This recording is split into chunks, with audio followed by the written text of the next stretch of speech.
And this program, today what we are discussing is route licensing. Most of you might not know what that is about, and that is why I have two people. They are stakeholders in this transport sector, and one is sitting right at my right, on my right-hand side, and that is Ansumana Gassama, yes. Who is representing the Ministry of Transport, Works and Infrastructure. And on my left, I have the President of the Gambia Transport Union, or the General Transport Union, Mr. Omar Sise. Thank you very much for joining us on this program. Thank you. Now, this program, we will begin in English, and also most of it we will be having this topic discussion in our local language, because the targeted audience is the wider population, and because it's a topic that is very important for all of us, including me sitting here, presenting this program. So I wouldn't talk much on this, because I have the right people here sitting. And first of all, Ansumana Gassama, yes. Thank you very much for joining us. I would want you to tell me about the route licensing. It is an initiative by the Ministry of Transport, Works and Infrastructure. What do you want the general public to understand about when it comes to route licensing? Thank you, Choi. Good evening, everyone, listeners out there. Like you mentioned, it's not only the ministry that initiated this pilot project. It is the ministry and the stakeholders. That is the Transport Union, the Ministry of Interior, National Roads Authority, Physical Planning, the Consumer Protection Consortium. So in a sense, all the key relevant stakeholders are in this initiative. We initiated this. There are reasons behind this route licensing. It came as a result of issues that were happening, or that are still happening in the country. If you could recall, some time back, the Transport Union, they did a manifestation, like they want to demonstrate and then go on sit-down strike. And there were a few demands that they demand the government to settle. Part of that, the increment of the fare was one of the key things that they demand from the government. So the government formed a task force which include all these relevant stakeholders, and then to look at the matter properly, holistically, and then they have been conducting meetings.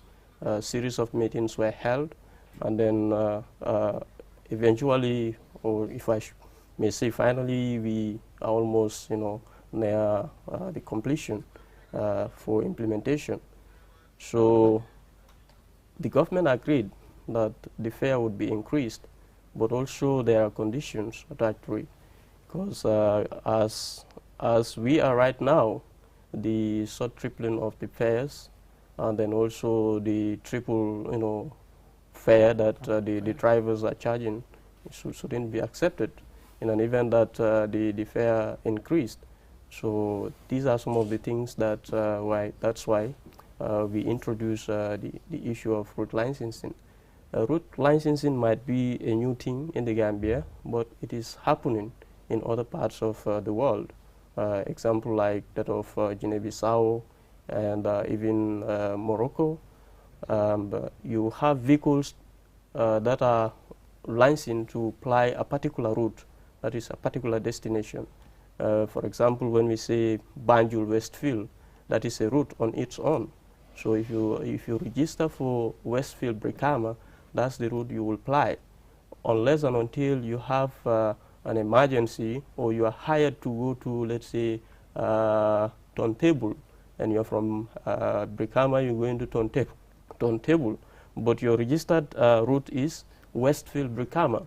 So there are things that you need to fulfill, or perhaps you may get a permit from the garage committee that will issue a permit to ply that particular route. So in a sense, it's just to give a permit to drivers for them to ply a particular route. Excellent. And the General Transport Union's president is also here.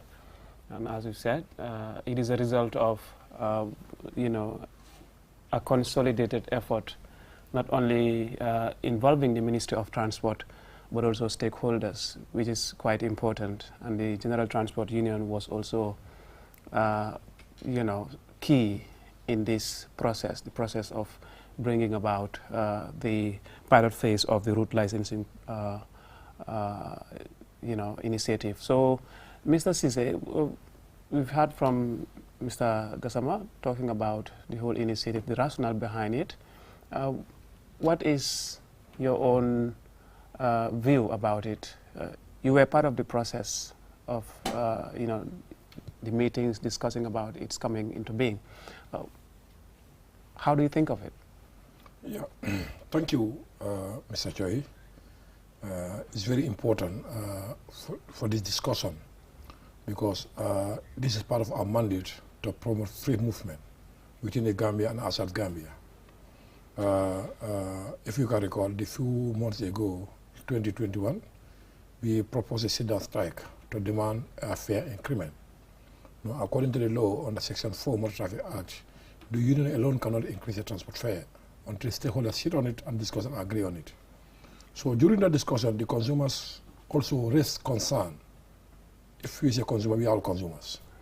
The challenges they are facing, what we can do and minimize or stop those challenges. The challenges are triple or double fare, could rule several occasions. So during the discussion, we will discuss and agree if fare have been increased. It's not fair passengers face the same challenge in the condition. I think that's not a fair game. So we revisited our, I think, motor traffic transport policy, 2018 to 2027. It's there. So that's why we come with this initiative so you can see how to make traffic regulation or traffic management. We can call it like that. But it's a new thing to the Gambia, but it's happening in some countries. Because I'm a driver as a professional. I know it's happening in some countries. You know, I'm a member of many international transport federations. So we see the way they have been doing it and what they have been gaining. So we want to adopt in the type of development. So do you welcome the idea? Did you speak to your membership to gauge their opinion, at least to understand, you know, about the idea, about their reaction? At the level of the General Transport Union, do you welcome the idea? Yeah. In the level of the General Transport, and as a president, at executive level, we accept the idea because if it's in those days, if I can remember, we proposed this on government because we, as a Gambian, before union, we are a Gambian. No, we are facing the same challenges like the passenger because we are all passengers in all the way around. So in Gambia, it's bigger than all of us. So we cannot pay a particular interest. The other Gambian people have been suffering. The African Gambian have been, that's not fair. So we feel this is a very good idea. So that we can have a balanced game, so that the driver will gain end of the day something, and the consumers also have a vehicle for their final destination. All right. We have thorough discussion on this, and I think if we have support from the general public, because it's supposed to be, you know, level playing ground. Not only drivers have been gaining, but passengers also they are part of the society. They are Gambians. You know, we are the passengers. They are our families. So we need to support them. You know, this is part of the union mandate, as I said before, to promote free movement. As of now, especially in the Greater Banjul area, people are facing a lot of challenges on transportation. So we want to stop it or minimize it. No, I think together we can do this. Yes, fantastic. It's very assuring. It's very nice to hear that from the President of the General Transport Union. Now we will switch into our local languages, both in Wolof and in Mandinka. And to help me, the two of them would be discussing this topic in our local language for better understanding by the general public. Now, dinaa bëgg a explain or ma introduce leen bu baax a baax a baax ñu ngi leen a gërëm leen sant bu baax si seen teewaay bi si programme bi nag Transport Hour la dafa nekk programme bu nga xamante ni Ministry of Transport ñoom ñoo ko indi fii nii te dinañ discuss about traffic, dinañ discuss loo xam ne daal soxal na transportation si dëkk bi fii nii waaye am nañ initiative boo xam ne am na ministre bi luñ fenqa ñoom nag dañ toog ñu waxtaan ak seen naataangoo yi ñoom ñëpp ñu indi xalaat bu nga xamante ne xalaat la boo xam ne dina jëriñ askan bi bu baax a baax a baax a baax so léegi am naa fi Mr Gassama Ansumana Gassama moom mu ngi jógee ko si Ministry of Transport am naa fi the President of the General Transport Union kii moo jiite driver yi nekk si dëkk bi yëpp mbootaay boobu noonu jiite driver yi nekk si dëkk bi yëpp moo ko jiite moom mu ngi tudda Omar Cissé so I would want you to at least give an explanation, just give us an overview of the general idea of this route licensing, in Maninka, for instance. Abarka bake choy, akumata bake, purungana jang ni kacha soto, anin banko di molbe nga kacha soto, paje mbese nafa soto je, mbese tata soto je. Na bi program o dendi min na wolon route licensing manam ni ko route licensing wolam nyenti ko be pamitole dila drive ya pour min be borla Brikama Westfield tema warang ni la faka bori Brikama Serekunda warang ni la faka bori Brikama ton table so komi project komi alon ko project kutolem so bari project ko nying ade start la Banjul la nyam ma faol la kata West Coast kan wala Brikama la commandement banko tundo kan barate kala abeti fanal some parts of West Coast region bari janning route licensing for minala wala janning bafla ko be permito issue la drive pour yalo milbe kala borla ñing sila nangam warang Brikama Banjul warang Brikama Serekunda mune obe sab ninga na mirol murundi koma domondi wat soro danu jang transport union ilafta wultanu e gerewke ko isan soldat serta ku jama bije yafo min be dending tanina fanala bankoka bol kono ko paso e dafa parce que isan sol da serta bankoka so ening masakunda na tana nyomoy ina tana kacha so masakunda la bunda jamal bije me boko Minister of Interior me boko Minister of Transport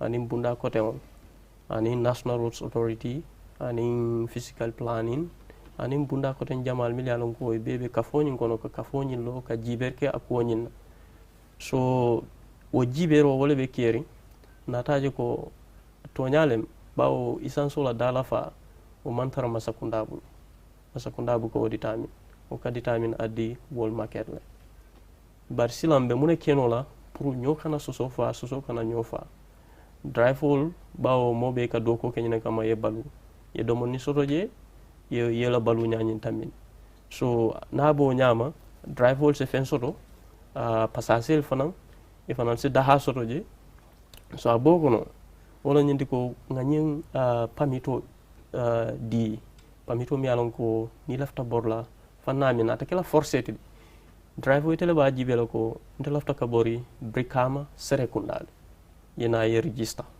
with the Minister of Transport warang ite ba jibela okay nte lafta ka register Westfield Bakawle yeta ye register at your own will komi fona la foka yeta ye register bare ni register ta fana ni register ta ça fait yesilo mi register ite be borro silo nyene ka ate kala ko biye bor nyi silo ganjang sama yeta ye bor wo sila doga so wo be munedi pour kaje ko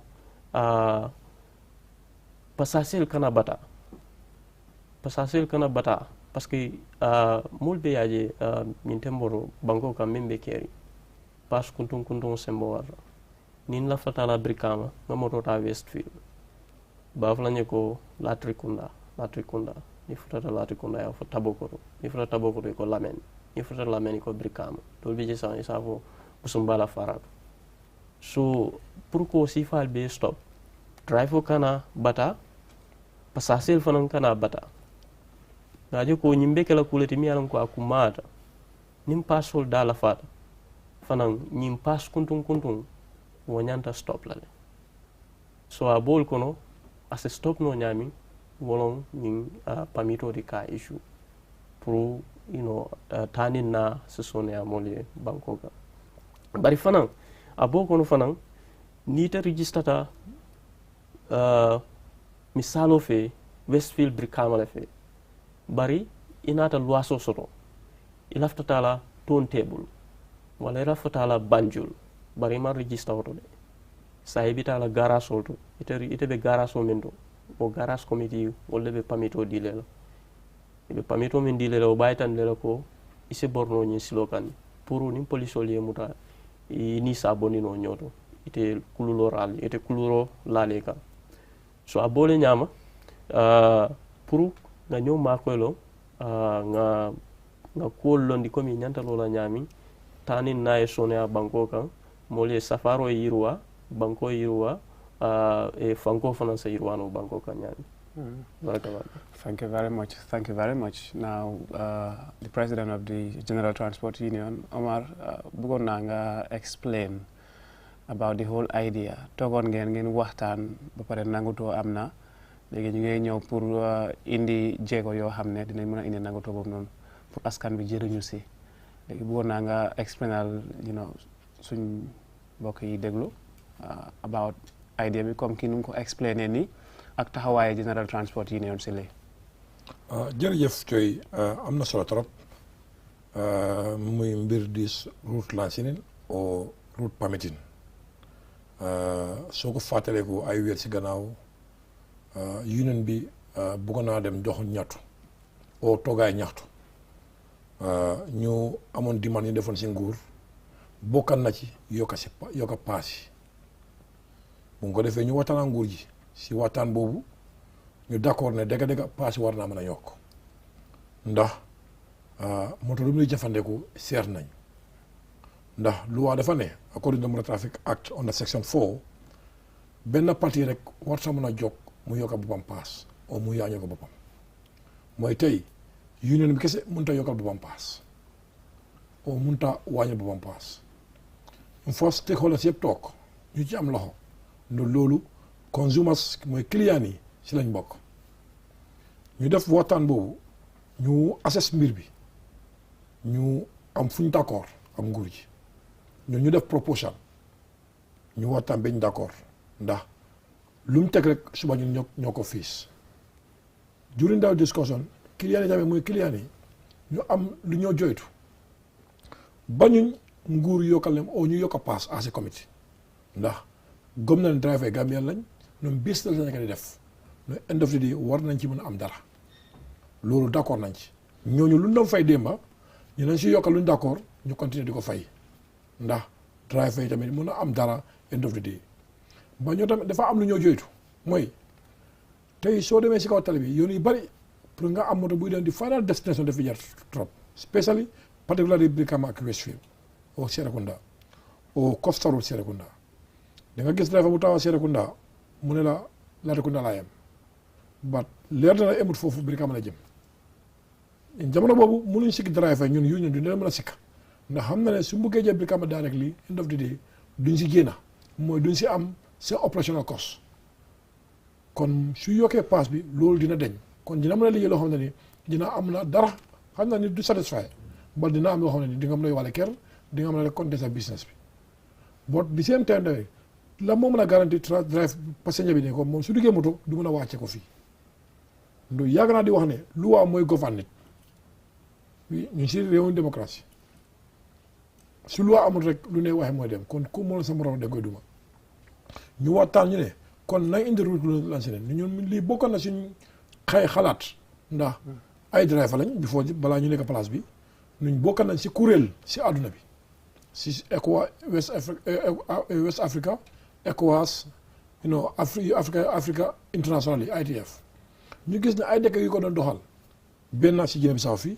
Sénégal amoon na wala léegi amatut because dem na ba transport régulé na alhamdulilah léegi amatut bal defoon nañ ko ifin seen boos yi sax jamono bi ñu ngi ko doxal ñu ne ko lam practice doon ñu xool ndax Gambia lii mun na ko consume mun na ko yóbbu mun na ko attan ñu tànn ay yoon si biir yoon yi foofu foog ne foofu mooy challenges foo lay am ñu commencé ko foofu lu mel nii Banjul Westfield lu mel nii Westfield Bakaw lu mel ni Brikama Westfield lu mel ni Serekunda Costa Road exact yoon yaakaar naa dem na ba 21 ou 22 routes suñu taana ba ñu ne lii comme Gambia musta am kon nan def trial ñu si dugal ñu xool suñ ko commencé lan mooy nekk si challenges lan bañ coono lañ ñoo jànkuwante suñ gisee coono yooyu ñu toog as a team as a Gambia ñu sool loolu naka la ko war a rectifier ñu seet lan moo si yokkute ñu seet naka la ko war a doolelee mbir bi doon na ko commencé moo tax ñu ne ko pilot système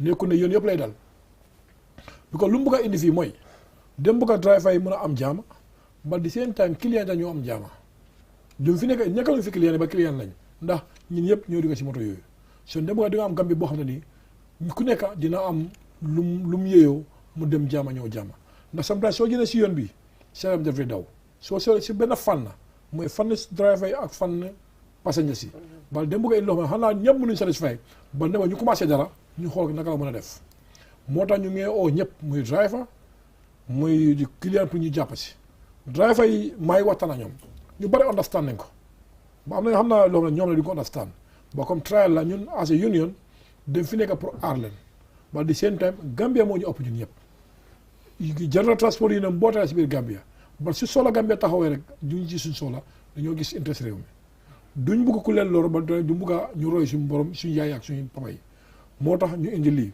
lu man as my experience lu ma jàngat lu ma xam si transport lii su amee dina indi benn si Gambia dina yombal dem ak ñëw dina wàññee si xat-xat traffic congestion dina indi security si kaw tali bi ne most of time dina indi koom-koom si biir poche yi mooy ne driver lu doon joytu police di ko buntu xatal di nga wàññi ba ki nga def lu muy joytu pour xam su buggee dem bañu sax xamul paas ñaata la loolu dina deñ kon boo su amee rek Gambia mooy yokk kon di wax ne trial la bu kenn taxaw ne lii lu bunta nekk am na dëkk yu ne mu fa am ni ay nit lan comme ñun suñu ëpp ñu xam-xam soo fekkee ñun ëpp ñoom mooy ëpp ñu xam-xam kon na nga ko commencé ñu xool ku nekk li sa xalaat na nga am yéene bu rafet rek ku ci am xalaat bu rafet rek ñu dem ba lii police bi capture ko nu ko all stakeholders are there mooy the police minister of interior because ñoo ñokkee meeting bi honorable minister Yankuba and Sonko so nu most of development yoo xam ne ni ñu ngi koo target in transport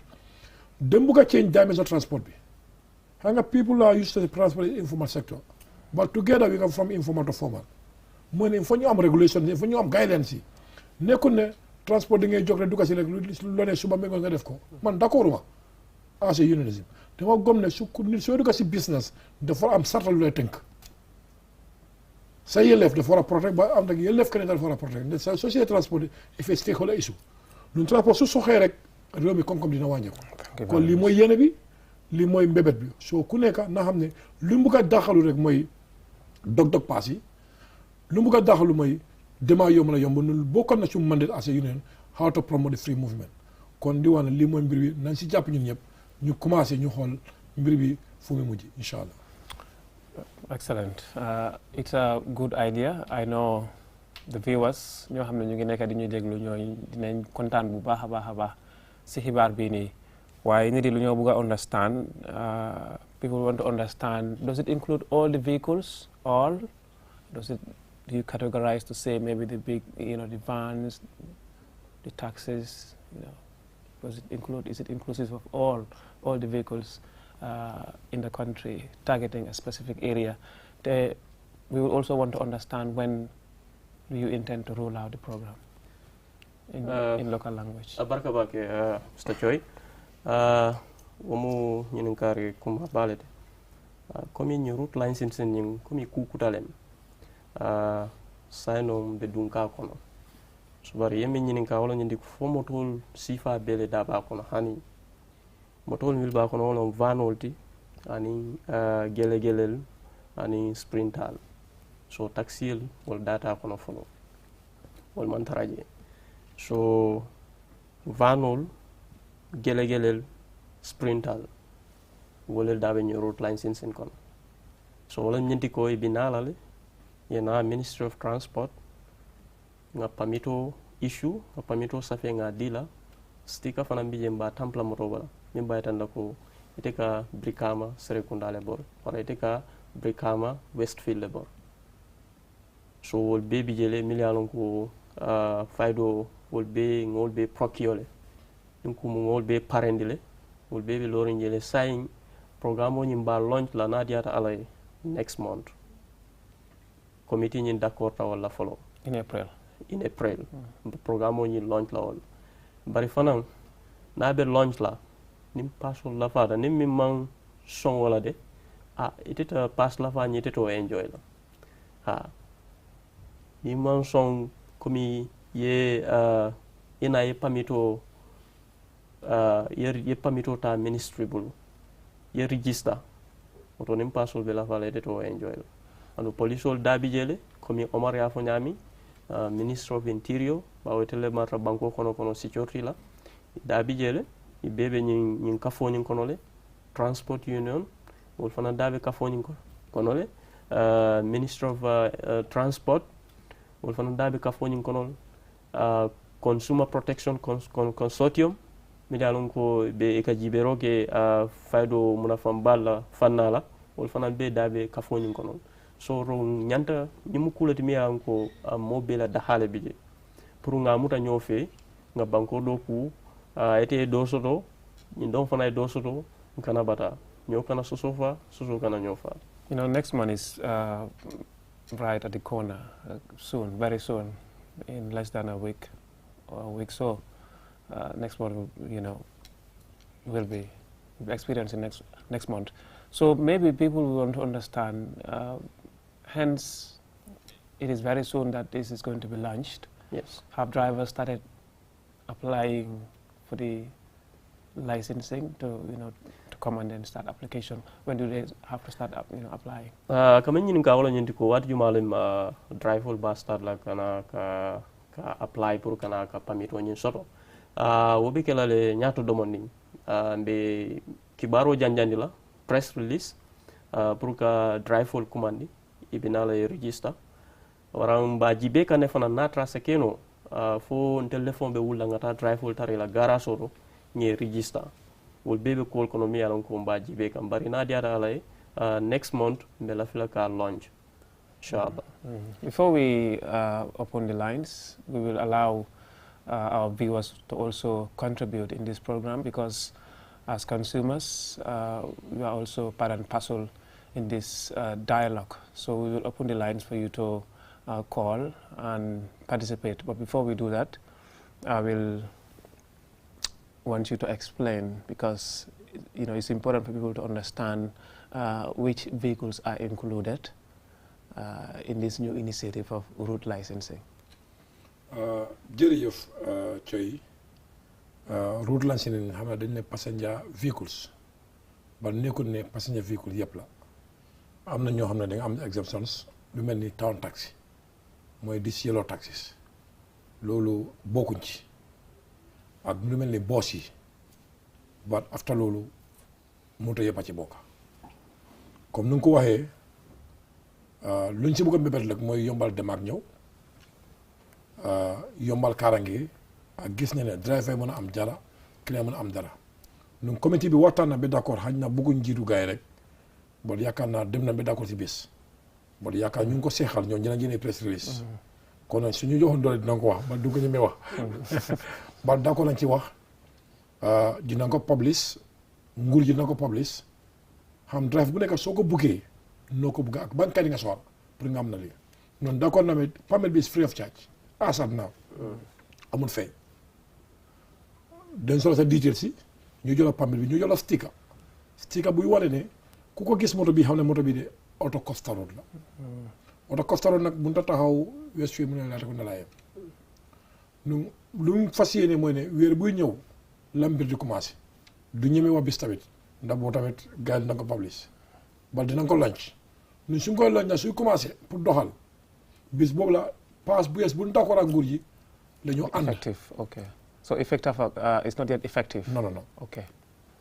pass bu es bi la ñoo ànda driver bu bugg a am jëfandiku si pass bu es bi soo fekkee ne yow li nga operate within the route buñ taana pour def this piloting system kon war ngaa mën a am permit bi ñu si bokkul nag ñooñu bokkuñ ci asam naa ba yu ruñ taala ku mel ni Westfield Brikama Westfield Banjul Bakaw Westfield te ba garage Banjul exact loolu il faut nga am permit bi soo ma permit bi soo bëggee daw nag yaay bëgg a sarta bi noonu soo seexeetee sarta bi loi bu na la ci fekk kon government bi as soon as possible dina ñëw à press release ñu ngi waxtaan à ce committee level est-ce que du jar sax comité yi jóg fekk leen si garage bi ba loolu nag it's not guarantee bal mu ngi ci waxtaan bi pour yombal ñoom tamit war a bàyyi sa oto bi si ñëw si ministry dema ñëw oo nit ñi bëri fa dem mu nga amee team ñoo xamante ni dina dem some particular garage pour ñu gis sa moto yi pour dema ñu mën a yomb so but lu gën a am solo mooy suy commencé dina commencé pass bu es bi ndokoraa nguur ji nguur dina ko publish soo fekkee ne da nga fool yow catégorie boobu difin boobu nga daw I don't know si corridor boobu ngay daw soo amul permit bi mun loo jëfandiku yoon boobu soo jëfandiku yoon boobu mun loo jëfandiku pass bu es bi am na ñu bari ñoo ne waaw man su ma doon daw Westfield Brikama ma am soxla o ñu luye ma war a dem Kootu au Bakoteh au anywhere léegi lan la war a def du foo du suma yoon ndax already moto bi wane na yow Westfield Brikama ngay daw ñu ne da la ko yombal yow garage bu nekk am na comité bu fa nekk ñun comité bi ñun visite na leen as a team waxtaan na ñoom how to manage their operation ñoom comité boobu moo laa jox ticket lu ñëw wax out ticket pour xamal ne yow de Westfield Brikama ngay daw ba da nga am soxla pour dem Sukuta li mooy permit bi ndax police su gisee moto boobu Sukuta su ko stoppé dina ko wane kayit boobu soo amul kayit boobu nag kon da nga violé loi bi so loolu la pour du dara nag ba we can call it as a traffic management d'accord naa ne su ñëpp dugg si end of the day na si njëriñ ndax ñun tamit ay Gambien lañ man driver la ñu soxla driver ñoo ma fi toogal but the same time Gambien tamit seen soxla suma soxla ndax ñun ñëpp benn coono lañoo jànkuwante. Important. Thank you very much Mr. Cissé for that wonderful explanation. Léegi mbokk yi dinañ ubbi line si di ngeen mën a call pour ngeen contribute si programme bi nii programme bi nag tey ñu ngi discuss route licensing so dañ ko seetluwee bu baax a baax a baax waxtaan amoon na si diggante stakeholders si Ministry of Transport General Transport Union Ministry of Interior in fact ñoom ñoo jiite woon waxtaan boobu noonu ba léegi fu mu nekk nii d'accord nañ ne moto yi léegi dinañ indi licence boo xam ne moto bu nekk dinañ ko jox pour mu war a mun a am licence fan la mu war a daw parce que gis nañ ne moto yi bii dafa ñëw ne Tiba Garas la moo dem o mu ne mu ngay dem Brikama waaye da ngaa gis ne daf koy dog di ko dog so loolu nekk na loo xam ne nit yi dañ ko dee jànkuwanteel ñuy génne xaalis bari di ko fay so lii nag ñu ngi ko ñëw introduce si next month te suñ ko introduce next month nag am na nangutoo boo xam ne am nañ ko si pass bu es boo xam ne li moom lañ war di fay so soo leen buggee contribute rek mu ngi naa call 5050505 5050505 now hence yes the number is on the screen number bi mu ngi si screen bi mu ngi naa xool foofu noonu ngeen participate parce que yéen tamit seen kàddu si xibaar bi ne ñu indi nii nekk na loo xam ne lu am solo la so mu ngi naa join waxtaan bi number baa ngi noonu si screen bi Mr. Kasama when the pilot phase begins, how are we going to enforce it? Who are those who are going to yes. Before Mr. Kazama comes, we have somebody on the line. Hello, caller. Hello, assalamu alaikum. Alaikum assalam. Ngalbe pontong bake. Baraka. Susu pasien oleh member na Ministry of Transport. Aning Gambia Transport Association la president noti mengketa Mr. Kiseti. Kacak maya ta bake.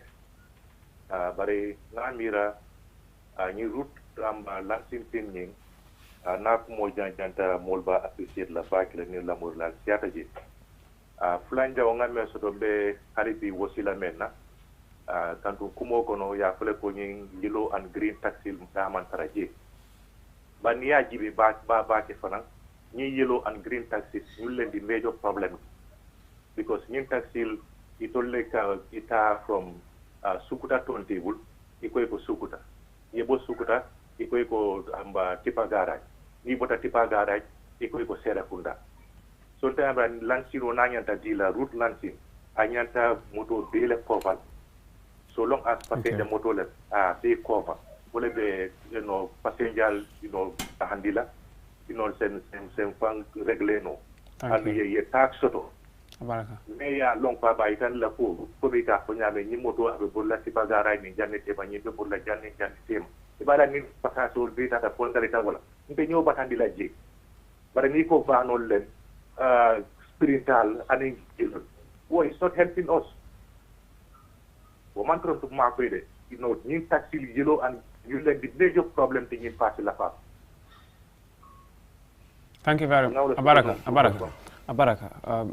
Now it's a very important point, a valid point that he has raised. But maybe because it's a pilot phase, there might be some lessons you guys will learn. Yeah. But in la kafunda wani nga betere bage be jibero be kala ko nyim fanana pari kukutale mu Gambia jaw so ite wulla don yafo be mani boto fulala le kuno di new mi alon ko amanta mono ni ko mani boto fulala la kuno ata sambala no e ka commencer dulalto aliya domando aliya jibe akono aliya kara kono nga min fo wolo nyindi ko wol idati je follow because this is a pilot project. So pilot project me karana kono.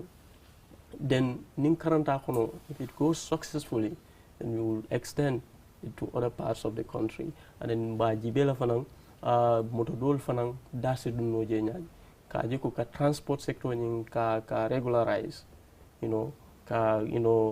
regulation also manang in place. Ka jiko ka sector nyinta ka support. Thank you. Before we take the other caller, how long do you think it will last, the pilot phase? Just quickly, we have a caller on the line. Yeah, because maybe every 6 months, me kala review kala. Okay. Every 6 months. So ni review ni keta, then ba jibela na so tarol be daminto, nyantam block of la daminto. Okay, there is another caller there. Thank you very much, Mr. Gassama. Hello, caller. Hello, assalamu alaikum. Alaikum assalam. ñu ngi leen di nuyu waay plateau bi yëpp. jërëjëf. di nuyu waay réew mi bu baax a baax a baax. jërëjëf. ñun li ñu am pour wax rek mooy di sant yàlla di leen sant.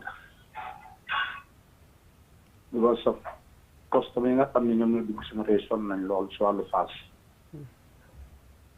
te comme réew mi demeewul comme ni mu war a demee. ndax am nañu yàlla may waa am nañu bëri si doomu aadama yi amuñu. kon su ngeen taxawee def lu mel nii ñun def la sant leen gërëm leen ndax liñ ci gëm ak liñ ci jàpp si suñ gis mooy ne dëgg-dëgg réew mi ñor na leen waaye doomi réew mi itam ñor na leen kon ñu ngi ñaan seen programme bii nii ak li ngeen taxawal mu doon loo xam ne luy sotti la comme ni ngeen ko bëggee que doon loo xam ne luy jëriñ réew mi la kon ñu ngi leen a jërëjëf jëfal doon bal xaq itam bu baax a baax. jërëjëf si sama ko doon laaj ne ko pilot phase bi si diir ban la moo last every 6 months sort of maybe if you have any explanation to make on that in Wolof. Yeah, lu nga doon wax am na solo kañ la luñ d'accord mooy di guidelines mooy 6 months mu nekk nañ la review dina xool luñ d'accord lan moo si war a changer lan moo si am ay gàllankoor ak ñu rectify ko ñu move forward. kola bu fi jógee dafa laaj lu am solo. Waaw. mu ne taxi ak green taxi dañ si war a bokk. dañ bëgg a réguler transport waaw transport soo ko réguler dafa am lu nekk dafa am lu ko war. green taxi is not for the commercial purpose nit yi dañ war a xam loolu. green taxi is for the industrial areas. ñëpp dañ war a xam loolu. moo tax taxi bi sax dafa wutee moto yi. town taxis moom si town la am. town taxi nag. tegal sa baaraam foofu noonu ñu receive caller bi nii. hello caller. yeah allo salaamaaleykum. waaleykum salaam. na ngeen def. jaam alhamdulilah. allo na ngeen def. ñu ngi lay dégg caller jërëjëf si sa call bi alhamdulilah foo ñu ooyee ak sa contribution. waaye man lu ma si gën a jaaxle. mooy transport union mooy seen président Omar. ñoom na balaa nga leen déggal si télé ay radio ñu ne driver yaa ngi suñ daan strike ay jamono yooyu ne si biis yi di wax téléphone di way di taxaw driver yi nag seen alkaati yelleef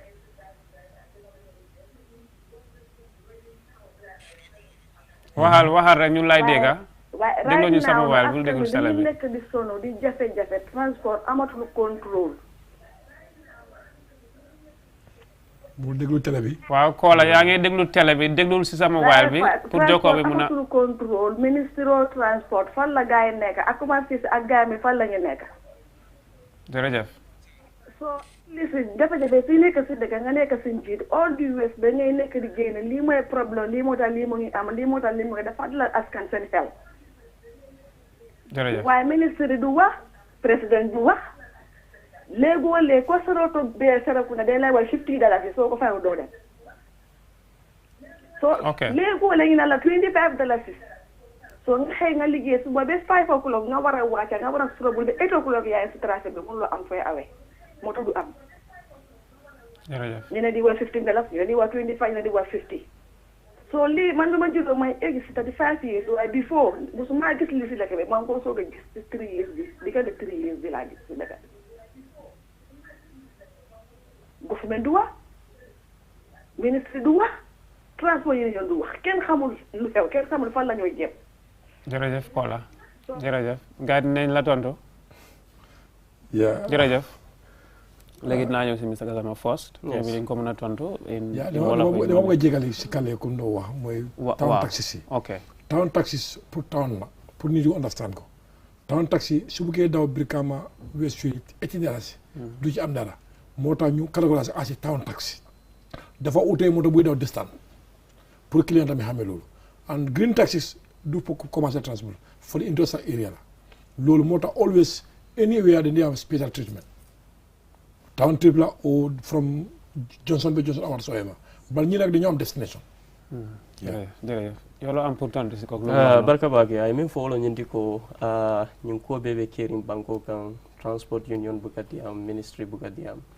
bari yalon ñi mu kulati mi yalon ko amanke mo kilina kulen masakunda ya tata soro jele wara ngafu ministry ya ta soro jele parce que telebe mar tani na fana la banko kan union o fana ya ta soro jele parce que drive wol million ko ka borisilo kan e be union o le koto bari fana banko dimul fana be ta soro jele milmu consumers so mbe ñole makoy la manke ko fanna kilimo nyanta ka do koke funga ñoo makoy because ni ajibe we have another caller on the line right. Hello caller hello assalamu alaikum assalam na ngeen sant yàlla bu baax foo ñoo wooyee jërëjëf dama bëgg a xam rek su nekkee there is any punishment or consequences in case driver su nekkee def na default what are the consequences available ok baax na jërëjëf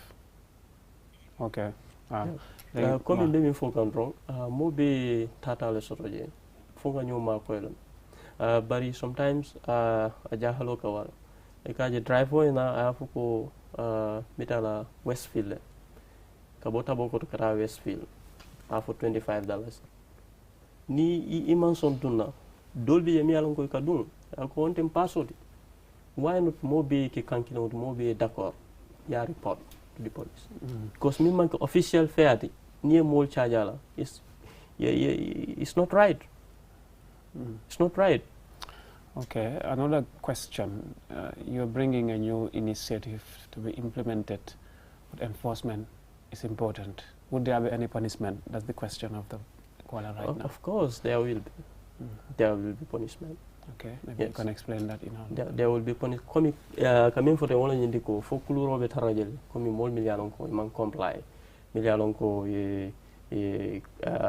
ala nga kuluro mi nga silo mi landi milie silo ni walang wala silo ni saw fo kuluro te la legam to nya kuluro be la rekan bari komi kukutale fanam so bari kuluro mil bije ni wo tumo sita ibalon na ha waaw kola sa answer bi ko la chana ko meaning na ne li initiative bu ñoo introduce ni dinañ ko implement waaye police ñoo ko enforce te su right time bi jotee dina leen wax kenn ku nekk dinañ leen explain about that waaye punishment dina am nag because su fekkente ne enforcement dafa dem ak punishment soo defee loo xam ne waruloo koo def loi bi mu ne lii ñu ne route licensing fii nga war a daw fële nga war a daw dawloo foofu noonu yoon na la teg loxo te su boobaa nag moom punishment na am maybe you can waaw am na ku nekk si leen balaa Mr Cissé di ñëw hello Kola. waaw hello. yes Kola. we've lost that caller Mr Cissé loo gisee loo jàngatee loolu noonu. yee am na solo laajte boobu. yee laajte bi am na solo ndax loi mooy govern nit ñi bon comme lu ees la dañ si bëgg a jàngat. moo tax ñu fas yéene di toog ci télé ak rajo di waxaa nit ñi pour ñu commencé ñu xool lan moo si manqué no we are working on the regulations mooy loi yi lu war a govern nit ñi. bon bu ngeen indi loi boo xam ne suba ñu commencé tey ñu ne la baaxut. moo tax su nga commencé trial la su nga commencé lu ci baax ñu def lu ci baaxul nag lu ci baax ñu def ko loi bon lu moo tax ñu ngi ñaan askan na ku nekk jàpp ci ndax tey ñun ñoo fi nekk tey ba ñu ngi koy defaral boo gàmbeel ñëpp la ku nekk am na ci loxo foo scola dafa wax ne I don't know waaw xaaral ma jël last caller bi fii nii balaa ngaa continuer hello Kola. waaw salaamaaleykum. waaleykum salaam. na ngeen def. jàmm rek. alhamdulilah waaw seen programme bi am na solo trop. jërëjëf. waaw ñu waree comme transport bi li ngeen a woon ni dafa am important trop because digga dañ dee coono trop ci yoon. waaw da ngaa gis ne da ngaa jógee ko comme Kostorot war a ñëw fii nii daanaka su ma yeboo ne ñaari paas nga dee paas wala ñetti paas so da ngaa gis ne dañ dee Gambia loolu mooy suñu problème dañ dee teg rules waaye after ku nekk lu la neex la ngay def loolu moo dee sonal ñun suñu réew because respect buñ loi bi dafa wax lii kenn ku nekk lu la neex ngay def waaye da ngaa gis ne si tali bi si boppam sax ñu ngi wax ne police yi dañ koo implement waaye da ngaa gis ne ñoom si boppam sax ñoom xam nañ lu faa daw waaye after at the end doo dee mën a sax understand so ñi nga xam ne ni ñoom ñoo amee loi bi seen loxo la nekk ñoom ñoo war a dimbale ba doole su ko defee ñu affaire yi mën a dox xam nga Gambia métti na de waaye ñun ci suñu boppam ñoo tax affaire yi métti because yërëmante wuñ suñu biir loolu moo nekk problème bi waaye suñ nekkoon ne dañ yërëmante suñu biir rek du koon affaire yi dafa duñ ne dina métti trop waaye dina yomba suñ biir waaw soo ñu ngi leen a gërëm bu baax ci programme bi am na solo trop waaye loolu lañ si mën a dimbale daal dimbale ñu si parce que ñun sonn nañ trop. Jërëjëf. This is very important. And another question one might ask is whether the 7 passenger vehicles are also included. 7 passenger vehicles. They are part of it. They're part of it. They're part of it. Yes. Only town taxis, the zero taxis, and buses and So the exception. What are the exceptions? Maybe dina baax ngeen explain exceptions yi ne lii la ñoo commencé waaye moto bi ak wax ngeen taxi wax ngeen waaw taxi wax ngeen ne bokkut ak yan ñoo si bokkut ndax taxi yi rek ñoo si bokkut. taxi moom mooy yellow taxi. yellow taxi. because green taxis boo ful industriel. waaw. ak buses ak mini buses mooy 26 seater or 25 seater.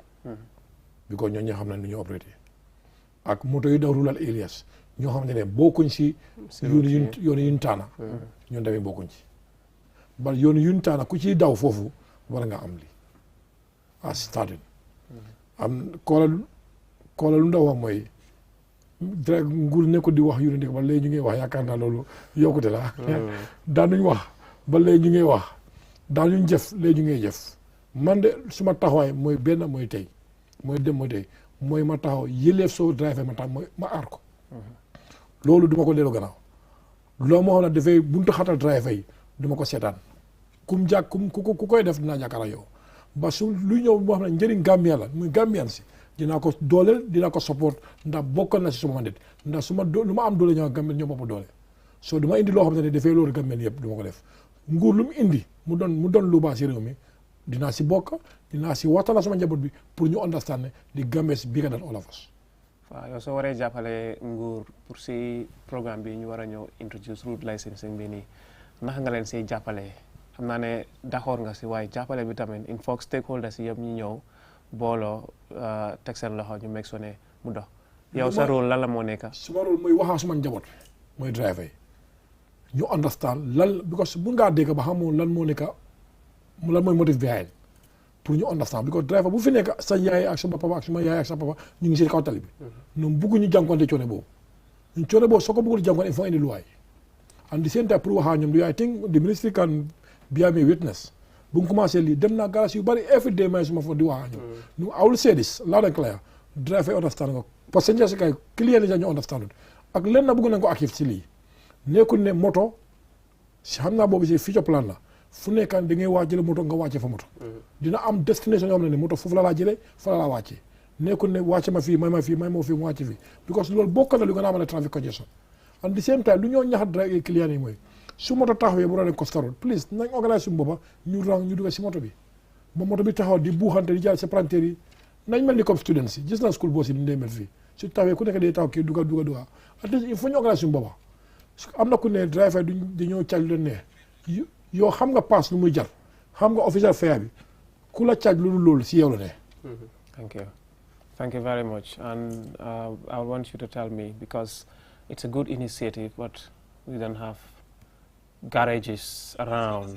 We don't have many garages around, and people want to know destination garage so and so, because the garages, the leaders there in those garages will also help in the implementation. What do you think the ministry will do towards that? Barka baka kami nyini ka wala nyindi ko garage la fanala. Garage la fanala fana jibero be ke kan ye dulal allocate le already dulal dol bari dulal dol mang allocate officially. Yeah, so bari hani bi dulal bi jele motor kalo dami comme ni ko Brikama garage, that is an official garage.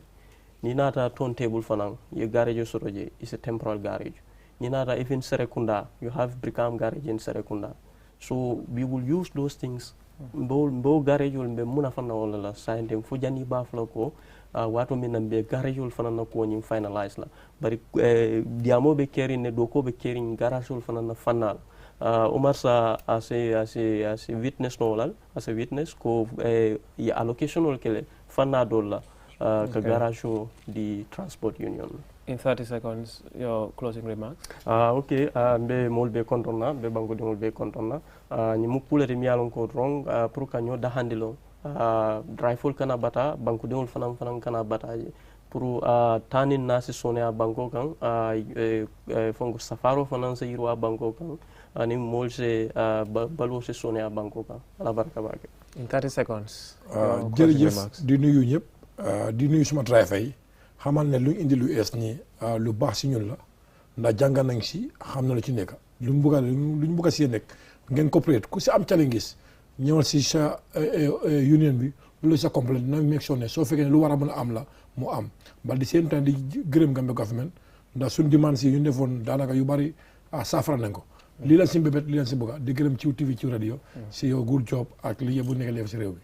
Thank you very much, viewers. Thank you so much. It was a pleasure having the company of the Ministry of Transport and General Transport Union on this special program on transport, specifically discussing route licensing.